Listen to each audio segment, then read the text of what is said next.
Hello friends, এখন বাজে ঘড়িতে ঠিক সকাল 7:30 আর আমার বাড়ির কাজ কিন্তু সবই কমপ্লিট হয়ে গেছে। আর আমি এখন চলে এসেছি রোদ পোয়ানোর জন্য শীতকালে তো বাড়ির এই যে পেছন দিকটাতে।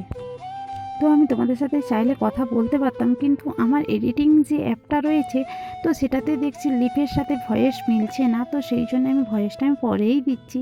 তো এই যে দেখতে পাচ্ছ আমার মেয়ে কিন্তু ঘুরছে এই হুড়ো মাটির উপরে। আর আমাদের এই যে বাড়ির পাশে কিন্তু আমাদের এই রজনী বাড়ি রয়েছে। আর এই হুড়ো মাটি বলতে কি বলো তো, এই মাটিগুলো তো কিন্তু প্রচুর ঢিল মাটি। যে দেখতে পাচ্ছ এখানে কিন্তু আমাদের সবজির চাষ করা হবে বলে হাল করে রেখে দিয়েছে, আর আমরা কিন্তু তার উপরেই বসে রয়েছি। আর আজকে আমি দেবো তোমাদের একটা ছোট্ট একটা ব্লগ, আর তার মধ্যে আমি শেয়ার করবো যে আমাদের বাড়ির পেছন দিকটাতে কী কী রয়েছে। তো আমরা বসেছিলাম দেখতে পাচ্ছ পেছনে কলা বাগানের ভেতরে, আর তার পাশেই রয়েছে রজনী বাড়ি। আর তারপর এখানে আমরা চলে এসেছি কুল গাছের কাছে। আর এই কুল গাছটার নাম হলো ভারত সুন্দরী কুল।